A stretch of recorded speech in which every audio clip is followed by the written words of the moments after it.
आनंदी मालिकेच्या आजच्या भागामध्ये इथे आरती आता डोक्याला हात लावून बसलेली असते.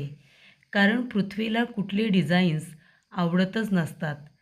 ती म्हणते आता काय करू, मी एवढे डिझाईन्स तयार केले पण ह्या पृथ्वी निंबाळकरला एकसुद्धा डिझाईन आवडत नाही आहे. 17चे 60 डिझाईन तयार करून दिले, आता काय करणार आहे मी. तेवढ्यातच आरची चहा करून घेऊन आलेली असते. ती म्हणते आरतीताई, हे घे गरमागरम चहा. तेव्हा ती म्हणते चहा पी. आणि आता मला सांग, हा पृथ्वी निंबाळकर कसा आहे गं? म्हणजे आपल्या मालक साहेबांसारखा आहे की त्यांच्यापेक्षाही स्ट्रिक आहे, त्यांच्यापेक्षाही चांगला आहे. तेव्हा आरती म्हणत असते, मालक साहेब आणि पृथ्वी यांचं कंपॅरिझन होऊ शकत नाही. कुठे मालक साहेब आणि कुठे हा पृथ्वी निंबाळकर. अगं नुसता घमेंडी आहे गं, चिडचिड करत असतो नुसता. आता एवढी डिझाईन्स तयार केले पण एकसुद्धा डिझाईन त्याला आवडत नाही आहे. नुसता भांडत असतो, समोर आला ना की भांडावंसंच वाटतं त्याच्याजवळ. आर्ची म्हणते हो का? नाही नाही, पृथ्वी निंबाळकर इतका वाईट आहे, मग रात्रभर जागून त्याचं काम करायची काय गरज आहे? नको ना डिझाईन तयार करू. तेव्हा इथे आरती म्हणते तसं नाही आहे, उद्यापर्यंत आम्हाला डिझाईन तयार हवं आहे, कारण लवकरात लवकर कामाला सुरुवात करायची आहे. तेव्हा आरची म्हणते बरं काळजी करू नको, गरमागरम चहा पी, तुला छान डिझाईन सुचेल. तेव्हा इथे आरती विचार करत असते. तेव्हा तिला आठवतं, जेव्हा इथे आरतीकडे मोबाईल असतो तेव्हा तिने आपल्या मोबाईलमध्ये आनंदी, आरची आणि आरती या तिघांचा सेल्फी काढलेला असतो. तेव्हाची रात्र त्या तिघीजणी एकत्र असतात. तेव्हा आरतीने इथे विचारलेलं असतं की मला सांग ना गा आनंदी, म्हणजे तुझ्या डोळ्यासमोर अंधार असतो पण तुला कशा पद्धतीचे रंग दिसतात, नक्की तुला काय काय दिसतं सांग ना तुझ्या डोळ्यांसमोर. तेव्हा इथे आनंदी म्हणत असते आरतीताई, मला जरी दिसलं नसलं, माझ्या डोळ्याच्या समोर जरी अंधार असला ना तरीसुद्धा मला वेगवेगळे रंग दिसत असतात. मला काही रंग असे डोळ्यासमोर दिसत असतात, ते रंग मला जगण्याची उमेद देतात. काळा रंग आणि त्याच्यावरती वेगवेगळे रंग, अशा पद्धतीचे रंग माझ्या समोर येत असतात. तेव्हा आरती म्हणते मला सुचलं आहे, मला काय करायचं आहे ते. ती म्हणते सुचलं ना, माझ्यामुळे सुचलं ना, मी चहा बनवून दिला म्हणून. ती म्हणते नाही, हे सगळं मला आनंदीमुळे सुचलं आहे. ती म्हणते आनंदीताईमुळे. तेव्हा आरती म्हणते हो, आता बघ, माझ्या डोळ्यासमोर जे आलं आहे ना त्या पद्धतीचं डिझाईन तयार करते आणि तेच रंग त्या डिझाईनला देते, असं आता आरतीने ठरवलेलं असतं. तर इथे आनंदी देवासमोर उभी असते. रात्रभर जागून ती युगंधर निंबाळकरांसाठी जप करत असते. त्यांच्यावरती आलेलं संकट दूर व्हावं यासाठी ती प्रयत्न करत असते. तेवढ्यातच इथे विद्याधर आलेला असतो. बघतो तर काय, आनंदी त्याच जागेवरती उभं राहून जप करतच असते. तेव्हा विद्याधर आनंदीकडे येतो आणि तिला म्हणतो, काय आनंदी, रात्रभर जागून इथे जप सुरू आहे का? राम राम राम राम. हो ना? आणि कुणासाठी? युगंधर निंबाळकरांसाठी? तुझ्या नवऱ्यासाठी एवढं कठीण व्रत केलंस का? रात्रभर जागून त्याच्यासाठी प्रार्थना केलीस, पण त्याचा काही उपयोग होणार नाही आहे खरंच. कारण कसं आहे ना आनंदी, युगंधर निंबाळकर जेलमध्ये तर जाणारच. त्याने बॉम्ब तयार करण्यासाठी ज्या फॅक्टरीमधून माल मागवला होता ना, त्या फॅक्टरीवरती पोलिसांनी धाड मारलेली आहे आणि तिथल्या युगंधर निंबाळकराच्या विश्वासू माणसाला त्यांनी अटकसुद्धा केली आहे, जेलमध्ये टाकले त्या माणसाला. आता तूच मला सांग, एकदा का एका माणसाला पकडलं आणि पोलिसांनी त्यांना चोप दिला की मग खरा गुन्हेगार आपोआपच समोर येतो नाही का? तेव्हा त्या माणसाला आता पकडलंय, तो लवकरच युगंधर निंबाळकरांचं नाव घेईल आणि मग युगंधर जेलमध्ये जाईल आणि चक्की पिसिंग अँड पिसिंग. तेव्हा इथे आनंदी खूपच जास्त घाबरत असते. तेव्हा त्या ठिकाणी शिल्पा पण आलेली असते. ती विद्याधरचं बोलणं ऐकत असते. विद्याधर म्हणत असतो, त्या युगंधर निंबाळकरने माझ्या गाडीचा स्फोट केला ना, मला मारण्याचा प्रयत्न केला, मी त्याला सहजासहजी सोडणार नाही आहे, त्याला मी जेलमध्ये पाठवणारच. तेव्हा शिल्पा म्हणते विद्याधर, हे काय चाललं आहे तुझं? काय बोलतो आहेस तू? कशाला घाबरवतो आहेस तिला? हे बघ, युगंधर तुझा भाऊ आहे. चुकून ज्या गोष्टी झाल्या असतील ते एवढ्या टोकाला घेऊन जाऊ नकोस. पोलिसांना सांगून जेलमध्ये पाठवणार आहेस त्याला? विद्याधर म्हणतो, हो ताई, मी त्याला जेलमध्ये पाठवल्याशिवाय स्वस्थ नाही बसणार. त्याला त्याच्या गुन्ह्याची शिक्षा मिळाली पाहिजे ना. तेव्हा इथे आता जे डिझाईन तयार केलेलं असतं ना आरतीने, ते खूपच जास्त पृथ्वीला आवडलेलं असतं. तो म्हणतो, वा आरती वा, किती छान डिझाईन्स तयार केलेस गं, आणि कलरिंगसुद्धा खूपच छान आहे. मला खूपच जास्त आवडलं. तेव्हा इथे आरती म्हणते, हे इन्स्पिरेशन मला आहे ना आनंदीकडून भेटलं आहे आणि म्हणून मी तसं डिझाईन तयार केलं आहे. ते म्हणते, अच्छा, आनंदीकडून इन्स्पिरेशन भेटलं आहे का, म्हणून इतकं छान डिझाईन तयार केलेस. मला वाटलं की स्वतःचं डोकं लावलं असशील, पण नाही, स्वतःकडे डोकं असेल तर लावशील ना. आनंदीच्या मदतीने हे डिझाईन तयार केले आहेस तू, मला माहिती आहे. त्यामुळे इथे आरती म्हणत असते, एक मिनिट, इन्स्पिरेशन फक्त तिचं आहे, बाकी सगळं कागदावर तर मी उतरवलं आहे ना. हे सगळं चॉईस माझंच तर आहे. तेव्हा इथे आता लगेच ती म्हणते, कौतुक करायची वेळ आली तर लगेच आनंदीचं कौतुक, माझं नाही.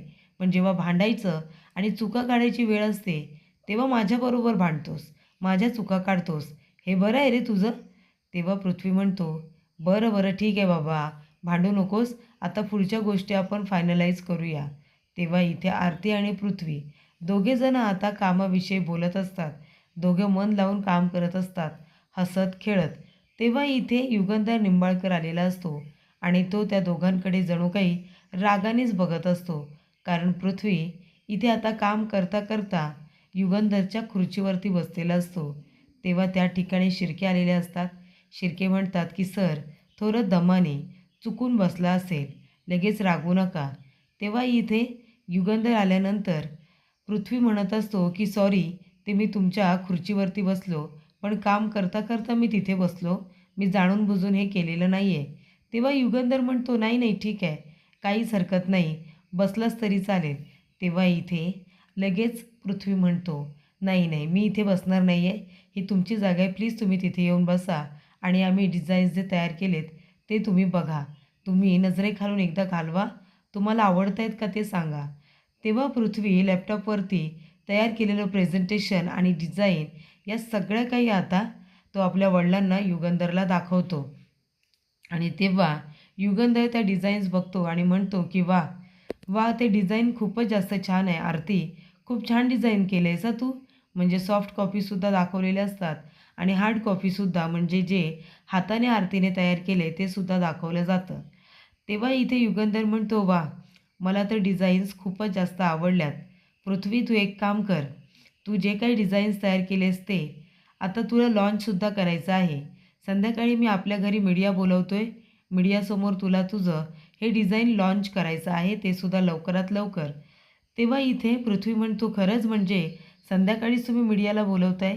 नाही म्हणजे मला थोडा वेळ दिला तरी पण चालेल, तुम्हाला नक्की आवडलं आहे ना.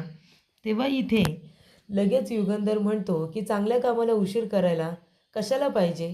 तुझ्या डोक्यामध्ये सगळं काही रेडी आहे ना, त्या पद्धतीने चांगल्या पद्धतीने सगळं प्रेझेंट कर. तेच तर हवं आहे आपल्याला. जास्त वेळ घालवण्यात काही अर्थ नाही. तेव्हा इथे पृथ्वी म्हणत असतो की बघतेस ना आरती, म्हणजे युगंधर निंबाळकरांना माझी आयडिया आवडली, माझे डिझाईन्स आवडले आणि ते संध्याकाळीच मीडियाला बोलवत आहेत आणि मला प्रेझेंटेशन द्यायला सांगत आहेत. तेव्हा इथे तिलासुद्धा फार आनंद झालेला असतो आणि फ्लोमध्ये इथे आता पृथ्वी लगेचच आरतीला मिठी मारतो आणि त्याला आनंद झालेला असतो तो व्यक्त करतो. तेव्हा नंतर दोघेही ऑकवर्ड होतात आणि लगेच ते आपल्या आपल्या कामाला फिरतात आणि एकमेकांकडे आता बघत नसतात. त्यानंतर इथे युगंधर म्हणत असतो की समिधा, आपला मुलगा माझ्यापेक्षाही हुशार निघाला गं. त्याच्या डोक्यामध्ये खूप काही युनिक आयडिया आहेत आणि संध्याकाळी आज तो त्याच्या पायावरती उभा राहिला आहे आणि ते स्वप्न पूर्ण होणार आहे. आज संध्याकाळी त्याच्या नवीन डिझाईनची मी लॉन्चिंग ठेवलेली आहे, त्यासाठी मीडियाला बोलवले. आपल्या मुलाला इतकं सक्सेसफुल होताना बघितल्यानंतर तुला खूप आनंद झाला असता. तर इथे शिर्के येतात आणि म्हणत असतात की सर, खूप मोठा प्रॉब्लेम झाला आहे. मालक साहेब, आपण ज्या फॅक्टरीमधून सामान घेतलं होतं ना, तिथल्या मेन माणसाला पकडलं आहे आणि आता आपल्या विश्वासू माणसाला पकडून त्याला खूपच जास्त टॉर्चर करतायत. आता पोलिसांचा मार, इतका मार खाल्ल्यानंतर तो माणूस नाव तर घेणारच ना. आता काय करायचं सांगा ना. पोलीस लोकं जणू काही दाराजवळ येऊन उभी राहिलीत की काय, असं मला वाटतंय. तेव्हा युगंधर म्हणत असतो की शिर्के, एक काम करा, घरामध्ये मीडिया येणार आहे, तेव्हा हॉल वगैरे आहे ना, तो लोकांकडून संपूर्णपणे अगदी मोकळा करून घ्या. तिथे स्टेज करायला सांगा, कारण त्या ठिकाणी आता वेगवेगळ्या गोष्टींचं मॉडेलिंग होणार आहे. त्यांनी डिझाईन केलेल्या साड्यांचं प्रदर्शन भरणार आहे. त्यामुळे सगळी तयारी अगदी उत्तम झाली पाहिजे. तेव्हा इथे शिर्के म्हणतात, अहो आपल्या डोक्यावरती एवढी मोठी टांगती तलवार आहे, कधीही पोलीस येतील आणि तुम्ही मला इथे सेलिब्रेशनची तयारी करायला सांगताय, मीडिया येणार आहे ते सांगताय. तेव्हा युगंधर म्हणतो, तुम्ही अजिबात काही काळजी करू नका, मी सांगतोय फक्त तेवढंच करा. तर इथे आता शिर्के आलेले असतात आणि त्यांच्याबरोबर माणसंसुद्धा असतात. ते सांगत असतात की हा हॉल आहे, यातलं सगळं सामान तुम्ही दुसरीकडे शिफ्ट करा आणि तिथे स्टेज करा आणि इथे सगळेजणं बसतील. तेव्हा शिल्पा म्हणते, शिर्के इकडे या. तेव्हा तिथे आनंदीसुद्धा उभी असते. ती विचारते की काय चाललंय, एवढी तयारी कसली. तेव्हा इथे शिर्के म्हणत असतात की मालक साहेबांनी, पृथ्वी सरांनी जे काही आता नवीन साड्या डिझाईन केलेल्या आहेत त्याचं लॉन्चिंग ठेवलेलं आहे. त्यांनी मीडियालासुद्धा बोलवलं आहे. मीडिया येतील तिथे थांबतील ना आणि मग तेव्हाच इथे आपण आपल्या साड्या लॉन्च करू शकतो. तेव्हा इथे आता तोही शिल्पा म्हणत असते, अरे पण पोलिसांची टांगती तलवार डोक्यावरती असताना हा माणूस इतकं मोठं लॉन्चिंग कशाला ठेवतोय, ते सुद्धा घरामध्ये. तेव्हा शिर्के म्हणतात, मॅडम मला पण माहिती नाही. मी देवाला हीच प्रार्थना करतोय की जे काही माझ्या मनात आहे तसं काही होऊ देऊ नको. आणि तसंही मालकसाहेब कुणाचं काही ऐकायलाच तयार नाही आहेत. त्यांनी एकदा ठरवलं आहे म्हणजे ठरवलं आहे. ते आता इथे लॉन्च केल्याशिवाय काही गप्प बसणार नाही. मीडियाला ते बोलवणारच आहेत. आपण काहीही आणि कितीही बोललो तरीसुद्धा. तेव्हा शिल्पा म्हणत असते, बघितलंस ना आनंदी, हे सगळं आहे ना तुझ्यामुळे होतंय अगं.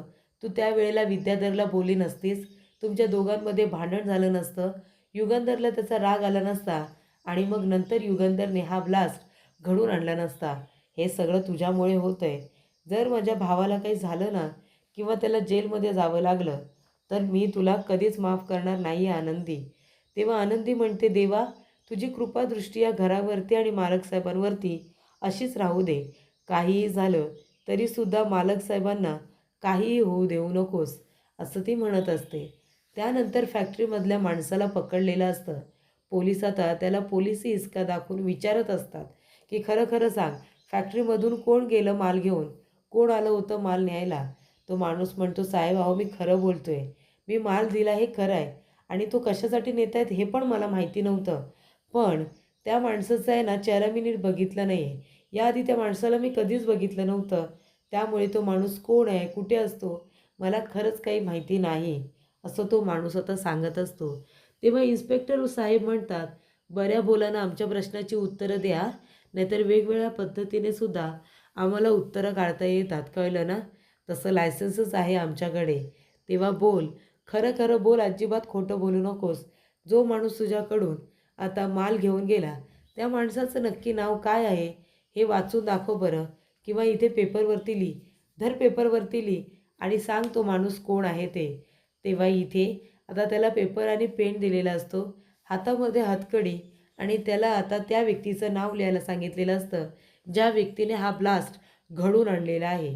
तर अशा रीतीने प्रेक्षकांनो, नाव वाचल्यानंतर पोलिसांच्याही पायाखालची जमीन आता सरकलेलीच असते. त्यानंतर इथे हॉल वगैरे रिकामा केलेला असतो, सगळे आता जमलेले असतात आणि तेव्हा इथे आनंदी म्हणत असते की मालकसाहेब अहो कधी येणार आहात तुम्ही, तुम्ही घरात नाही तर मला इथे घोर लागला आहे. पोलीस कुठल्याही क्षणी आले तर. दिव्याई, पोलिसांना अजिबात आमच्या घराची पायरी चढू देऊ नकोस. तेव्हा इथे शिल्पा म्हणत असते की इथे पोलीस येणार आहेत युगंधरला अरेस्ट करायला आणि त्याचबरोबर घरामध्ये एवढा मोठा कार्यक्रम आहे, पृथ्वीच्या आनंदासाठी एवढा मोठा कार्यक्रम हा आता आयोजित केला आहे. इथे आता लॉन्चिंगसुद्धा होणार आहे नवीन त्याच्या डिझाईन्स, साड्याच्या डिझाईन्सची, आणि त्याचबरोबर जे काही त्याने कपडे तयार केलेत त्याची लॉन्चिंग तर होणारच आहे. पण इथे शिल्पाचं म्हणणं आहे की त्याचा आजचा दिवस स्पॉईल व्हायला नको. तेव्हा अरेस्टची जी गोष्ट आहे ना, ती पृथ्वीला सांगायची नाही. तेव्हा पृथ्वी आणि त्याची इथे बहीण ते दोघंजणं आता शॉपिंग करून आलेले असतात. आणि मग काय, मग तो म्हणत असतो की बघितलंस ना आत्ती, मला इथे आता युगंधर निंबाळकरांनी संधी दिली. लॉन्चिंगसुद्धा आहे संध्याकाळी. इथे आता मीडियालासुद्धा बोलावले. सगळीकडे माझं काम आता पोचणार आहे. आणि हे सगळं कुणामुळे शक्य झालं माहिती आहे? माझी खरी इन्स्पिरेशन कोण आहे? मी डिझाईन केलेलं इथे आता कापड किंवा मी तयार केलेलं डिझाईन हे खूपच जास्त आवडलं निंबाळकरांना. इतकं आवडलं की त्यांनी संध्याकाळीच लॉन्चिंगसुद्धा ठेवलेली आहे. आणि मला या गोष्टीचा खरंच खूप आनंद होतो आहे. तेव्हा इथे माई म्हणतात, अरे बाळा, ती गोष्ट होणारच होती. फक्त दोघांनी एकमेकांची गोष्ट समजून घ्यायला हवी होती. त्यानंतर इथे युगंधर म्हणतो, आज मी खूपच खुश आहे, खूपच. आज माझ्या मनातलं जे काही स्वप्न आहे ते पूर्ण होणार आहे, असं तो म्हणतो.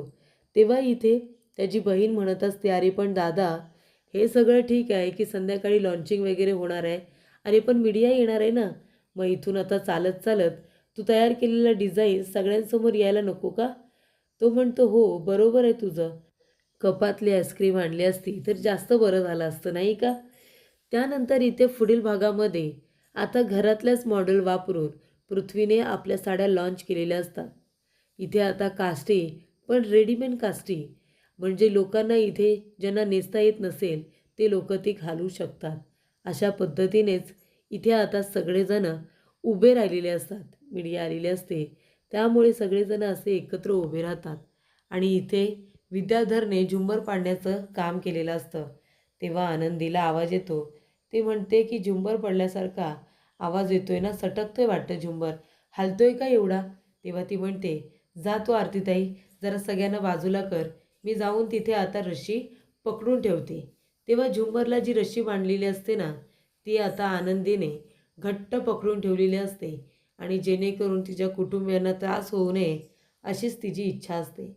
त्यानंतर इथे आनंदीने रस्सी पकडलेली असते. तेव्हा विद्याधर तिच्या हातांवरती तेल टाकतो, जेणेकरून तिचे हात सटकावे आणि मग ती लोक देवाघरी जावे किंवा जखमी होऊ दे आणि नाव मात्र आनंदीवरती येऊ दे, असं विद्याधरचं म्हणणं असतं.